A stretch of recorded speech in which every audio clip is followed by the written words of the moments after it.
آله وأصحابه أجمعين وعلى من تبعهم بإحسان إلى يوم الدين أما بعد أعوذ بالله من الشيطان الرجيم بسم الله الرحمن الرحيم يا قوم إن كنتم آمنتم بالله فعليه توكلوا إن كنتم مسلمين۔ معزز بھائیوں، اللہ تعالیٰ کا بے انتہا شکر و احسان ہے کہ اس کی توفیق سے آج الحمدللہ ہم نے تراویح میں 20واں پارہ یعنی امن خلق کی تلاوت کی ہے۔ اللہ تعالیٰ سے دعا ہے اللہ تعالیٰ ہماری اس تلاوت کو قبول کریں، آمین۔ حضرات، گزشتہ کل کے درس میں ہم نے کہا تھا کہ اللہ کے نبی صلی اللہ علیہ وسلم آخری عشرے کو بڑی اہمیت دیا کرتے تھے۔ اس کی وجہ یہی تھی کہ اللہ تعالیٰ نے آخری 10 دنوں میں وہ رات رکھا ہے جس رات کے بارے میں فرمایا گیا 1000 مہینوں کی راتوں سے بھی بہتر رات ہوگی۔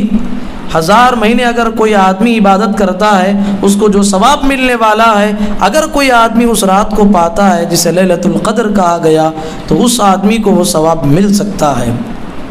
ہمیں جاگنا چاہیے، اللہ کی کثرت سے عبادت کرنی چاہیے۔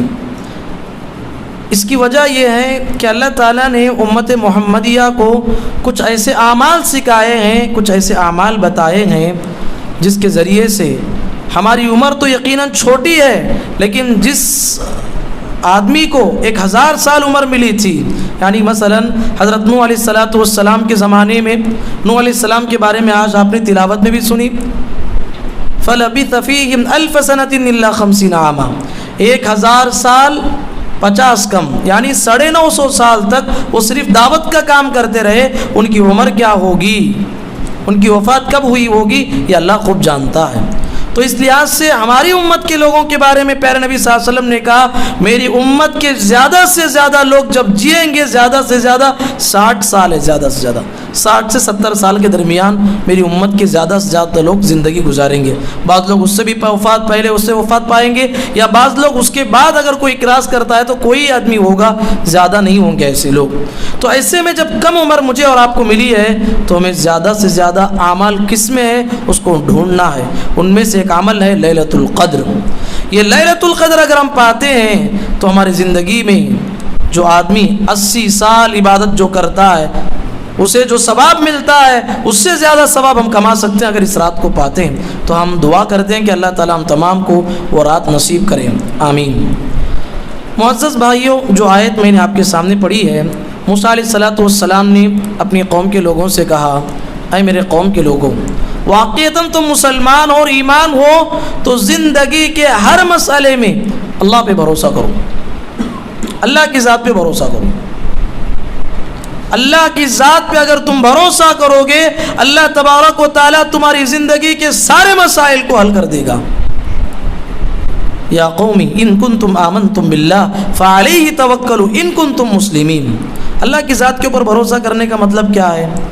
اللہ کے نبی صلی اللہ علیہ وسلم نے ایک صحابی کو سمجھاتے ہوئے یہ کہا کہ اے میرے صحابی، اگر اس ساری کائنات کے لوگ مل کر اگر تمہیں کوئی فائدہ پہنچانا چاہے تو تمہیں اتنا ہی فائدہ پہنچے گا جتنا کہ اللہ پہنچانا چاہتا ہے، اور اس ساری کائنات کے لوگ مل کے تمہیں نقصان کرنا چاہے تمہارا اتنا ہی نقصان ہوگا جتنا کہ اللہ نقصان کرنا چاہے۔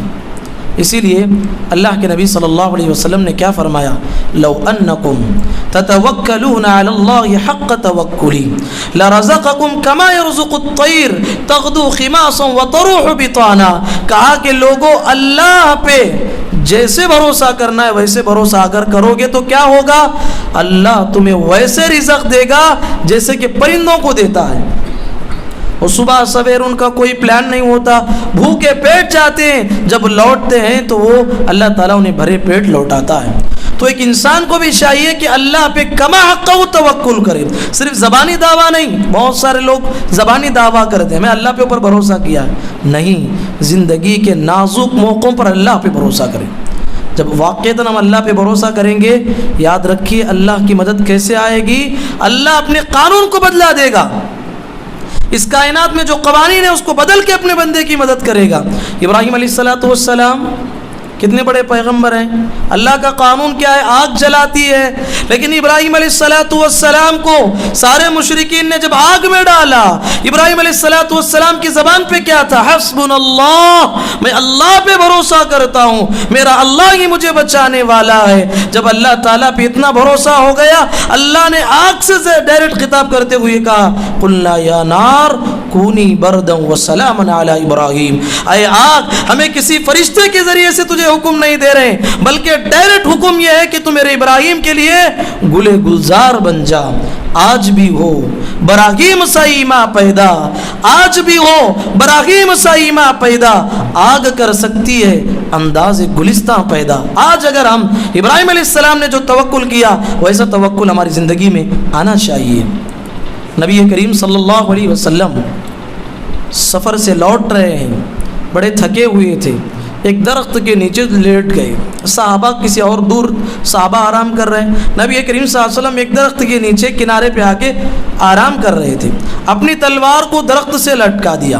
وہاں سے ایک دشمن کا گزر ہوا. اب دشمن نے دیکھا محمد کے اطراف میں تو کوئی اور نہیں ہے، اب ساری دنیا کے لوگ چاہتے ہیں کہ محمد کو مارے، اب تو محمد کے سامنے کوئی نہیں ہے، اب تلوار بھی لٹکی ہوئی ہے اور محمد بھی سو رہے ہیں. اللہ اکبر. تلوار کو اس کافر نے اٹھا لیا اور اٹھا کے پیارے نبی صلی اللہ علیہ وسلم کو جگایا اور کہا کہ اے محمد من یمنعک منی، اب بتاؤ آج تمہیں مجھ سے کون بچائے گا؟ میرے ہاتھ میں تلوار ہے اور تمہارے ہاتھ میں کچھ نہیں ہے. محمد الرسول اللہ صلی اللہ علیہ وسلم کا ایمان دیکھیے. پیارے نبی نے کہا، اللہ کے اوپر پیارے نبی کو مکمل بھروسہ تھا. اس کافر سے پیارے نبی نے کیا کہا؟ میرا اللہ مجھے بچائے گا. اب وہ کافر اللہ کو تو مانتا نہیں تھا، یہ لفظ اللہ کو سننا تھا. اس کے بدن میں کپکپاہٹ طاری ہو گئی، وہ کانپنے لگا، یہاں تک کہ اس کی تلوار اس کے ہاتھ سے گر گئی. اب محمد الرسول اللہ صلی اللہ علیہ وسلم نے اس تلوار کو اٹھا لیا. اب اس سے پوچھا، اب بتا کافر تجھے مجھ سے کون بچائے گا؟ اب کافر تو اللہ کو نہیں مانتا تھا. اس نے کیا کہا؟ اے محمد میں تو اللہ کو نہیں مانتا، لیکن تمہارا کیریکٹر مجھے معلوم ہے، آپ کے اخلاق مجھے معلوم ہے، آپ ہمارے معاشرے کے سب سے بہترین انسان ہیں. مجھے پتا ہے آپ مجھے نہیں ماریں گے، مجھ پہ رحم کر کے مجھے چھوڑ دیں گے، آپ کے رحم و کرم کا بھکاری ہوں میں. پیارے نبی نے کہا میں تجھے بھی معاف کر دیا. سبحان اللہ. وہ جا کے اپنی قوم کے پاس کیا کہتا ہے؟ اے لوگو، آج میں تمہارے پاس سب سے بہترین انسان کے پاس سے ہو کر آ رہا ہوں. تو میرے بھائی، پیارے نبی نے اس واقعے میں کس پہ بھروسہ کیا؟ اللہ پہ بھروسہ کیا. میری مائیں بہنیں بھی ہیں ادھر، زندگی میں ہمیں کیا تھوڑی تکلیف آتی ہے، اللہ پر سے بھروسہ اٹھ جاتا ہے، پورا دنیاوی اسباب پہ ہمارا بھروسہ ہو جاتا ہے. دیکھیے یہ موسیٰ علیہ السلام ہیں. کل کی تراویح میں آپ نے مکمل سنا. موسیٰ علیہ السلام کو اللہ نے حکم دیا، فرعون سے بچنا چاہتے ہو اپنی قوم کو لے کے نکل جاؤ. اپنی قوم کو لے کے ایسے راستے پر نکلے موسیٰ علیہ السلام کہ آگے سمندر حائل ہو گیا، پیچھے فرعون کی قوم آ رہی ہے. موسیٰ علیہ السلام کی قوم کے لوگ چلا اٹھے، اے موسیٰ تمہارے آنے سے پہلے ہم ظلم برداشت کر رہے تھے، اب تمہارے آنے کے بعد کیا فائدہ ہوا؟ سامنے سمندر ہے، پیچھے لشکر آ رہی ہے، انا لمدرکون، اب ہم مارے گئے، ہم مسلے گئے، ہم کچلے گئے. موسیٰ علیہ السلام نے کیا کہا ساری قوم سے؟ قال کلا، اے میری قوم کے لوگوں ہرگز نہیں، ان معی ربی سیہدین، میرا اللہ میرے ساتھ ہے. یہ سمندر ادھر حائل ہے، اس کے باوجود بھی میں اللہ پہ بھروسہ کرتا ہوں کہ میرا اللہ مجھے نجات دے گا. اللہ نے کہا فاوحینا الی موسیٰ ان اضرب بعصاک البحر، ہے موسیٰ اب لاٹھی کو سمندر پہ مارو. سمندر 12 راستے کھول دیا. اللہ اکبر. یہ بھروسہ یہ صرف موسیٰ علیہ السلام کے لیے خاص نہیں میرے بھائی، ہماری زندگی میں وہ توکل آ جائے، وہ بھروسہ آ جائے، اللہ ہماری حفاظت کرے گا. ہاں، محمد الرسول اللہ صلی اللہ علیہ وسلم سفر ہجرت، کیا نازک موقع ہے، کیا مشکل موقع ہے. پیارے نبی صلی اللہ علیہ وسلم کو مشرکین نے مکے میں رہنا ان کا دوبھر کر دیا. آخر میں انہوں نے ایک کوشش کی، پیارے نبی کو مارنے کی کوشش کی، جلا وطن کرنے کی کوشش کی، آپ کے صحابہ کو قتل کیا، لیکن وہ دین پھیلتے جا رہا ہے. مشرکین نے دیکھا ایک ہی فیصلہ ہے، وہ فیصلہ یہ ہے 20 خاندان کے لوگ آپس میں ملیں گے، 20 خاندان میں سے ایک ایک آدمی بڑا بڑا آدمی آئے گا اور 20 آدمی بھی مل کے محمد پہ تلوار چلائیں گے، نعوذ باللہ۔ اب محمد کے خاندان والے 20 قبیلے اس سے 20 خاندان والوں سے لڑنے کی طاقت نہیں رکھتے، تب جا کے ہم کامیاب ہو سکتے ہیں۔ تب محمد الرسول اللہ صلی اللہ علیہ وسلم کے خلاف چال چلی گئی۔ اب موسیٰ نبی کریم صلی اللہ علیہ وسلم کے لیے گھر کے اطراف لوگ گھیرے اپنے نبی صلی اللہ علیہ وسلم کے گھر کو نبی کریم صلی اللہ علیہ وسلم کو اللہ تعالیٰ نے اجازت دیا آپ نکلیے۔ وَجَعَلْنَا مِن بَيْنِ أَيْدِيهِمْ سَدًّا وَمِن خَلْفِهِمْ سَدًّا، یہ آیت پڑھ کے ان کے اوپر مٹی پھینکا نبی صلی اللہ علیہ وسلم نے۔ اللہ نے کہا وَمَا رَمَيْتَ إِذْ رَمَيْتَ وَلَكِنَّ اللَّهَ رَمَى، اے محمد وہ مٹی آپ نے جو پھینکا، ان کے اوپر جو اثر ہوا وہ آپ کی تاثیر نہیں تھی، اللہ نے اس کو پھینکا ہے، یعنی اللہ نے ان ذرات میں وہ تاثیر دی ہے۔ وہ ساروں کی نظر کے سامنے پیارے نبی صلی اللہ علیہ وسلم نکل کے چلے گئے۔ مشرکین نے دیکھا نبی صلی اللہ علیہ وسلم کو نہیں پایا، بہت بڑا اعلان کیا۔ کیا اعلان کیا؟ اگر کوئی آدمی محمد کو اور ان کے ساتھی ابو بکر کو زندہ لائے یا ان کے لاش لے کے آئے، ان کو سب سے بڑا انعام دیا جائے، 100 اونٹ ملیں گے اس کو۔ اب بڑے بڑے لوگ بھی اس مال کی حرص میں نکل پڑے پکڑنے کے لیے۔ محمد الرسول اللہ صلی اللہ علیہ وسلم غار ثور میں چھپ گئے۔ خود کہتے ہیں ابو بکر رضی اللہ عنہ مشرکین نے ڈھونڈنے کے لیے آیا، یہاں تک کہ ہم نے دیکھا ہمارے غار کے اوپر ایک شخص کھڑا ہو کے اس نے پیشاب کیا ادھر سائڈ، اور ابو بکر رضی اللہ عنہ کہتے ہیں کہ ہم اسے دیکھ رہے تھے، اگر وہ نظر صرف نیچے دیکھ لیتا تو ہم کو دیکھ لیتا۔ کانپنے لگے ابو بکر رضی اللہ عنہ، ابو بکر رضی اللہ عنہ ڈرنے لگے۔ نبی کریم صلی اللہ علیہ وسلم سے کہا کہ اے اللہ کے نبی کیا ہوگا؟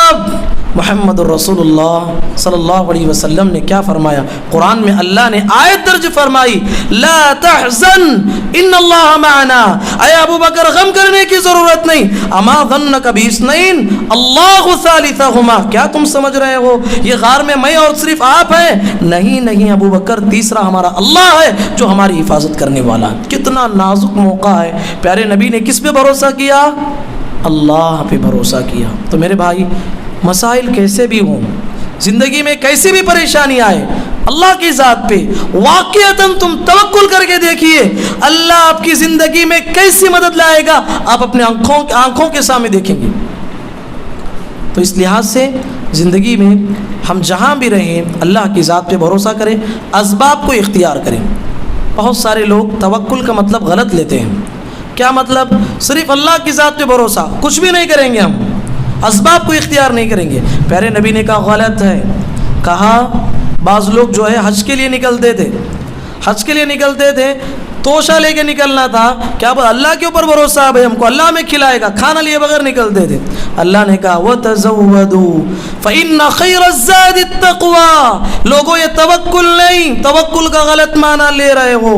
وَتَزَوَّدُوا، توشہ لو، کھانا لو، اب سفر کرو، پھر اللہ پہ بھروسہ کرو۔ پیارے نبی نے مثال دیکھی، کہا اعقلها وتوکل علی اللہ، اونٹ کو باندھنے کے بعد اللہ پہ بھروسہ کرو۔ اونٹ کو چھوڑ دیا اپنی سواری کو، اللہ پر بھروسہ کر رہا ہوں، یہ کیا ہے؟ یہ بھروسے کا انداز نہیں ہے۔ اللہ پہ بھروسے کا مطلب یہ ہے اسباب کو اختیار کرنا، اس کے بعد اللہ پہ بھروسہ کرنا۔ اللہ تعالیٰ نے حضرت ابراہیم علیہ السلام کو خواب میں دکھایا کہ آپ اپنی بیوی کو بچے کو جنگل چھوڑ کے آؤ، ایسا جنگل غیر ذی زرع عند بیتک المحرم۔ اللہ تعالیٰ نے ابراہیم علیہ السلام کو ہر طریقے سے آزمایا، تو اللہ تعالیٰ نے ایک آزمائش یہ بھیجی کہ آپ اپنی بیوی بچے کو جنگل چھوڑ کے آؤ، ایسی جگہ جہاں پر بھٹکے سے پرندہ بھی نہیں پہنچتا، غیر ذی زرع عند بیتک المحرم۔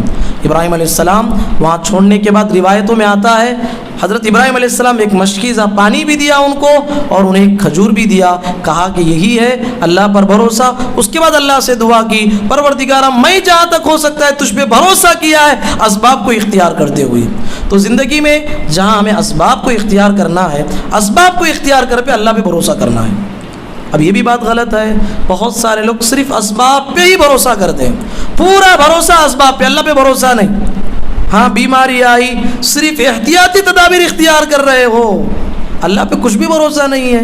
اللہ کی ذات پہ اتنا بھی بھروسہ نہیں ہے کہ بیماری بھیجنے والا اللہ ہے اور بیماری لینے والا بھی وہی ہے, شفا دینے والا بھی وہی ہے. اللہ پہ بھروسہ ہونا چاہیے, دعاؤں کے اہتمام کے ساتھ ساتھ اللہ کی ذات پہ مکمل بھروسہ ہونا ہے, احتیاطی تدابیر کے ساتھ. صرف احتیاطی تدابیر اختیار کر رہے ہیں, اللہ پہ بھروسہ نہیں, یہ بھی غلط ہے. ایک جنگ ہوئی نبی صلی اللہ علیہ وسلم کے زمانے میں, اس کا نام ہے جنگ حنین. اب اس جنگ میں جو ہے اللہ کے نبی صلی اللہ علیہ وسلم کے بہت سارے صحابہ شریک رہے. دیگر جنگوں کے مقابلے میں, جنگ احد, جنگ بدر, جنگ احزاب کے مقابلے میں حنین میں بہت زیادہ مسلمان تھے. اب اس میں سے بعض لوگوں نے ایک نعرہ لگایا, آج کے دن ہم تعداد کے اعتبار سے ہاریں گے ہی نہیں. کیا بول دیے؟ آج کے دن ہم, اب تک جو ہے کم تعداد تھی, مشرکین سے لڑتے تھے, آج جو ہے ہماری تعداد بہت زیادہ, آج ہم جیت کے رہیں گے. لن نغلب اليوم من قلۃ, تعداد کے اعتبار سے ہم تو زیادہ ہے, آج ہم جیت کے رہیں گے. اللہ تعالیٰ کو یہ جملہ بڑا ناپسند ہوا. جب جنگ شروع ہوئی تو مشرکین نے مسلمانوں پہ حملہ کیا, اور ایسا خطرناک حملہ کیا, مسلمان بھاگ اٹھے, اپنا رخ موڑ کے بھاگنے لگے. محمد الرسول اللہ صلی اللہ علیہ وسلم نے اپنی بہادری کو اس جنگ میں بتایا. پیارے نبی نے تلوار لی اور پورے میدان میں اکیلے کھڑے ہو گئے. کہا کہ لوگوں کہاں جا رہے ہو, آؤ میرے سائے تلے, میں لڑتا ہوں, میرا ساتھ دو. پیارے نبی نے آواز لگائی اور دوڑتے ہوئے مسلمان پھر لوٹ کے آئے. پھر جنگ شروع ہوئی اور اس جنگ میں اللہ تعالیٰ نے بعد میں انہیں فتح دی. اللہ نے آیت میں فرمایا, لقد نصرکم اللہ فی مواطن کثیرۃ ویوم حنین, حنین کے دن تمہیں بڑا ناز تھا کثرت تعداد کے اعتبار سے. اللہ نے اس جملے کو ناپسند کیا. تو بھائی سب ساری چیزیں ہمیں اب سمجھ میں آ گئی. اللہ کی ذات پہ ہمیشہ بھروسہ کرنا چاہیے, اور ساتھ میں بھروسے کا مطلب یہ ہے اسباب کو اختیار کر کے بھروسہ کرنا چاہیے. اور زندگی میں صرف اسباب پہ بھروسہ کر کے اللہ کو چھوڑ دیں گے, اس میں بھی انسان کو ناکامیابی ہوگی. اور ایک حدیث سناتا ہوں, اس کے بعد انشاءاللہ بات ختم کریں گے. آپ بیٹھنے کے لیے تیار ہیں انشاءاللہ؟ بہت عظیم حدیث ہے, بہت پیاری حدیث ہے. اللہ کے نبی صلی اللہ علیہ وسلم کہتے ہیں کہ مجھے دکھایا گیا, خواب میں دکھایا گیا یا معراج میں دکھایا گیا, دو میں سے کوئی ایک چیز ہوگی. اللہ کے نبی صلی اللہ علیہ وسلم کہتے ہیں میں نے خواب میں دیکھا کہ میرے سامنے سے بعض پیغمبر لے جائے گئے. وہ پیغمبر پر صرف راحتن, حدیث میں آتا ہے چند لوگ ایمان لائے. پھر ایسے ایک پیغمبر میرے پاس سے گزارے گئے, ان پر صرف ورجلان, دو آدمی ایمان لائے تھے. پوری زندگی محنت کرے تو دو آدمی ایمان لائے. اور ایک پیغمبر گزارے گئے, صرف ایک آدمی ایمان لایا. والنبی وليس معه احد, ایک پیغمبر ایسے بھی گزارے گئے, پوری زندگی محنت کرے تو ایک بھی ایمان نہیں لایا. کیا معلوم ہوا اس حدیث سے؟ ہمیں دین کی مدد کرنے کے لیے نکلے ہیں تو ہمیں رزلٹ کو نہیں دیکھنا ہے, کتنے لوگ ایمان لا رہے ہیں, کتنے لوگ اسلام میں آ رہے ہیں, تعداد کو نہیں دیکھنا ہے. اللہ انسانوں کی تعداد کو نہیں دیکھتا, آپ کے دل کی محنت کو دیکھتا ہے. اسی لیے اس کائنات میں سب سے بڑے بڑے پیغمبر کتنے ہیں؟ 5 پیغمبر ہیں. کون بولیں گے؟ اولو العزم پیغمبر ہیں, 5 پیغمبر. بولیے. ابراہیم علیہ السلام, سلیمان علیہ السلام, نوح علیہ السلام, ابھی نہیں محبوب بھائی اب 2 ایکسٹرا کر دیے, 4 بولے اس میں 2 ایکسٹرا کر دیے. اللہ کے 1 لاکھ سے زائد پیغمبر اس دنیا میں آئے. اللہ نے 5 پیغمبروں کو کیا بنایا؟ اولو العزم پیغمبر. یہ سب سے بڑے پیغمبر ہیں. 5 بھی نام ایک ہی آدمی بولنا. کون بولیں گے؟ ہاں بولیے انشاءاللہ. نوح علیہ السلام, ابراہیم علیہ السلام, موسیٰ علیہ السلام, عیسیٰ علیہ السلام, محمد صلی اللہ علیہ وسلم. بارک اللہ فیکم, اللہ آپ کے علم میں برکت دے. مبارک بھائی کے علم میں اللہ تعالیٰ برکت دے, آمین. پیارے نبی صلی اللہ علیہ وسلم اور ابراہیم علیہ السلام, حضرت نوح علیہ السلام, حضرت موسیٰ علیہ السلام, حضرت عیسیٰ علیہ السلام, یہ 5 پیغمبر اولو العزم پیغمبر ہیں. اس میں سے ایک پیغمبر ہے نوح علیہ السلام. قرآن مجید کہتا ہے وما آمن معه الا قلیل, 950 سال محنت کرے, ان کے اوپر بہت کم ایمان لائے. مفسرین نے, بعض لوگوں نے ذکر کیا ہے 100 سے بھی کم لوگ ان پہ ایمان لائے تھے. لیکن اللہ تعالیٰ نے کیا بنایا؟ اولو العزم پیغمبر بنایا. کیوں؟ اللہ نے ان کی محنت کو دیکھا, ان کے نتیجے کو نہیں دیکھا. اسی لیے اللہ تعالیٰ نے نبی صلی اللہ علیہ وسلم سے فرمایا انک لا تہدی من احببت ولکن اللہ یہدی من یشاء. اے پیغمبر تمہاری بڑی خواہش ہے کہ تمہارے چچا ایمان لے آئے, نہیں ہو سکتا. ہدایت دینے کا کام اللہ کا ہے, اس میں آپ کا دخل نہیں ہے. اللہ جسے چاہتا ہے اسے ہدایت دیتا ہے. اس کے بعد نبی کریم صلی اللہ علیہ وسلم کہتے ہیں ایک بہت بڑی جماعت دکھائی گئی مجھے, میں نے سمجھا میری امت ہوگی. فرشتوں نے کہا نہیں نہیں, یہ موسیٰ علیہ السلام کی امت ہے. پھر اس کے بعد ایک ایسی بہت بڑی تعداد بتائی گئی, ایک کنارے پہ دیکھے تو کنارے تک لوگ نظر آ رہے تھے. فرشتوں نے کہا دوسرے کنارے پہ دیکھو, دوسرے کنارے کو دیکھا, وہاں تک بھی لوگ نظر آ رہے تھے. اتنی ٹھاٹے مارتے ہوئے سمندر کے مانند لوگ نظر آئے. فرشتوں نے کہا یہ آپ کی امت ہے. نبی کریم صلی اللہ علیہ وسلم سے کہا گیا یہ ساری امت میں سے اے پیغمبر 70,000 لوگ ایسے ہیں جو بنا حساب بنا کتاب جنت میں جانے والے ہیں. کیا ہے؟ بنا حساب اور بنا کتاب جنت میں جانے والے ہیں. نبی کریم صلی اللہ علیہ وسلم کی امت میں جنت میں جانے والے 3 طریقے کے لوگ ہوں گے. ایک ایسے لوگ جسے اللہ انہیں حساب بھی لے گا, ان کی زندگی میں گناہ ہونے کی وجہ سے انہیں جہنم میں بھیجے گا, جہنم میں جلنے کے بعد ان کی گناہوں کی سزا پوری ہونے کے بعد انہیں نکال کے جنت میں ڈالے گا, ایک طبقہ. اور ایک طبقہ ہوگا اللہ تعالیٰ ان سے حساب لے گا, بعض ان کے گناہ ہوں گے اللہ خود معاف کر کے انہیں جنت میں بھیج دے گا. اور بعض لوگ ایسے ہوں گے اللہ تبارک و تعالیٰ انہیں بنا حساب بنا کتاب جنت میں ڈالے گا. اللہ اکبر. 70,000 لوگوں کو بنا حساب و بنا کتاب اللہ تعالیٰ ڈالے گا. کیا یہ حدیث میں جو 70,000 کا لفظ آیا ہے صرف 70,000 ہی نہیں, بعض روایتوں سے ہمیں معلوم ہوتی ہے کہ ایک ہزار کے ساتھ مزید 70,000 کئی لاکھوں کے لوگ جنت میں جائیں گے بنا حساب و کتاب کے. اب نبی صلی اللہ علیہ وسلم یہ حدیث بیان کر کے اپنے گھر میں اندر چلے گئے. اب صحابہ کے درمیان اختلاف ہو گیا, اب وہ بنا حساب بنا کتاب کون جائیں گے جنت میں. بعض لوگوں نے کہا اسلام پہ پیدا ہونا, مسلمان ماں باپ کو پیدا ہوا اور ایمان پہ رہ کر ایمان پہ مر گیا, وہ جنت میں جائے گا. بعض صحابہ نے کہا, بعض نے کہا نہیں نہیں, اللہ کے نبی کے جو صحابہ ہیں وہ جائیں گے جنت میں. نبی کریم صلی اللہ علیہ وسلم گھر سے باہر نکلے, کہا کہ کیا بات ہو رہی ہے. اللہ کے نبی آپ نے 70,000 بنا حساب و بنا کتاب کے جنت میں جانے کی بات کی ہے, لیکن وہ ان کی صفات کیا ہیں, ان کے اعمال کیا ہیں, آپ نے بتایا نہیں. نبی کریم صلی اللہ علیہ وسلم نے فرمایا ان کی 4 صفتیں ہوں گی. کیا ہوں گی؟ 4 صفتیں ہوں گی. اللہ کے نبی صلی اللہ علیہ وسلم نے فرمایا ہم الذین لا یسترقون, اللہ کے وہ بعض بندے توکل کے اعلیٰ درجے پہ فائز ہوئے ہوں گے, کسی سے دم نہیں کروائیں گے. بخار آئی, بیمار ہو گئے, کچھ پریشانی ہے, لوگوں سے نہیں کہتے بھائی ذرا پڑھ کے پھونکو مجھے, نہیں بولتے ہو. ان کا توکل اعلیٰ ہوتا ہے, لیکن پڑھ کے پھونکنا جائز ہے. اللہ کے نبی صلی اللہ علیہ وسلم کو جبرائیل علیہ السلام آ کے رقیہ کرتے تھے, کبھی بیمار ہوتے نبی کریم صلی اللہ علیہ وسلم کو رقیہ کرتے تھے. لیکن یہ بات یاد رکھیے وہ اللہ کے بعض نیک بندے ایسے ہوں گے ولا یسترقون, وہ رقیہ نہیں کروائیں گے, ہاں البتہ وہ خود کر لیں گے. دیکھیے انسان کی زبان میں اللہ نے تاثیر دی ہے. سورہ فاتحہ میں جو شفا اللہ نے رکھا ہے بہت بڑا معنی ہے سورۃ الفاتحہ کا. اس کا ایک نام مفسرین نے بیان کیا سورۃ الشفا, اس کا نام الشفا والی سورت. آپ پڑھ کے دم کر لیجئے 7 مرتبہ پڑھ کے, اللہ شفا دے دے گا. تو کہا کہ وہ لوگ ایسے ہوں گے زندگی میں کسی سے رقیہ نہیں کرائیں گے. ولا یتطیرون, دوسری صفت یہ ہوگی بدشگونی نہیں لیں گے. یہ بدشگونی کا جو برا عقیدہ جو ہے ہمارے ہر جگہ پہ پایا جاتا ہے.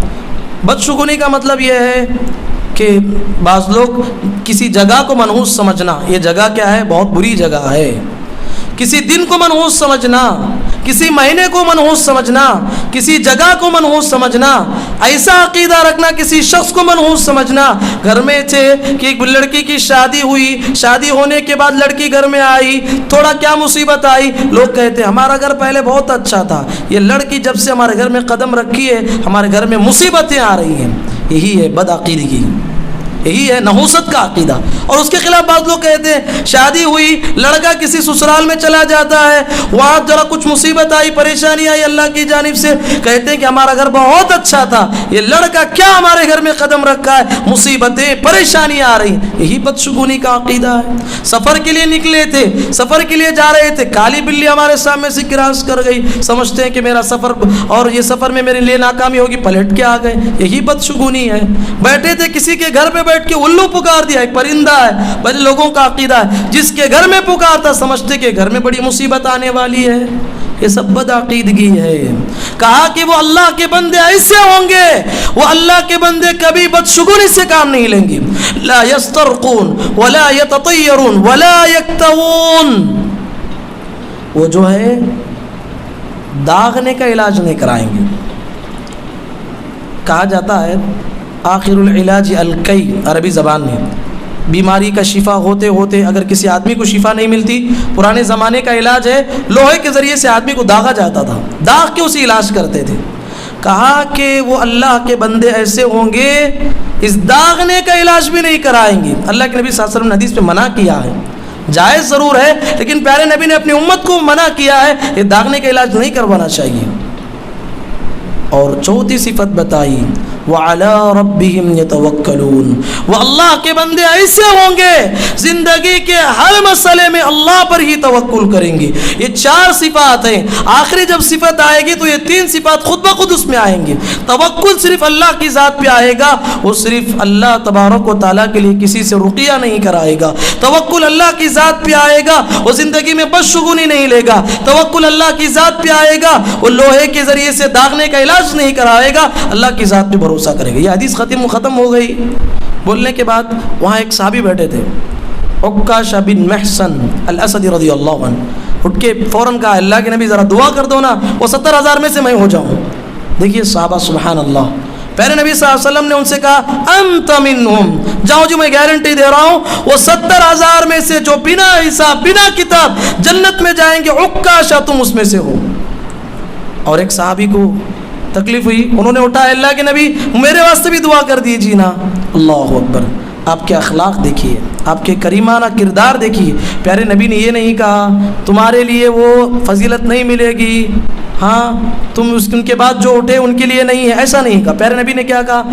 سبقک بہا عکاشہ، اے صحابی تم سے پہلے وہ عکاشہ سبقت کر گئے، یعنی وہ ایک چانس تھا انہیں مل گیا، اب تمہیں عمل کرنا ہے زندگی میں، یہ چار صفات کو اپنی زندگی میں پیدا کرنا ہے۔ تو اس طریقے سے اللہ کے نبی صلی اللہ علیہ وسلم نے اس عظیم حدیث میں نے آپ کے سامنے بیان کی ہے، جس میں اللہ کے نبی صلی اللہ علیہ وسلم نے واضح طور پہ بتایا جو آدمی اللہ کی ذات پہ بھروسہ کرتا ہے، اللہ بنا حساب بنا کتاب جنت میں 70,000 لوگوں کو، ایسے کئی لوگوں کو بنا حساب و کتاب اللہ تعالیٰ جنت میں ڈالنے والا ہے۔ تو ضرورت اس بات کی ہے میری ماؤں بہنوں اور میرے بھائیوں، زندگی میں واقعتاً اللہ پہ توکل کرو، اللہ پر بھروسہ کرو۔ اللہ تبارک و تعالیٰ قرآن میں اعلان کرتا ہے وَمَن يَتَوَكَّلْ عَلَى اللَّهِ فَهُوَ حَسْبُهُ، جو آدمی اللہ پر بھروسہ کرتا ہے اللہ اس کے لیے کافی ہو جاتا ہے، اللہ کافی ہو جاتا ہے۔ تو اللہ تعالیٰ سے دعا ہے اللہ کہنے والے اور سننے والوں کو، پروردگار ہم تمام کو زندگی میں ہمیشہ تیری ذات پہ بھروسہ کرنے کی توفیق نصیب فرما۔ اللہم آمین، وآخر دعوانا ان الحمد للہ رب العالمین۔ سبحانک اللہم وبحمدک، اشہد ان لا الہ الا انت، استغفرک واتوب الیک۔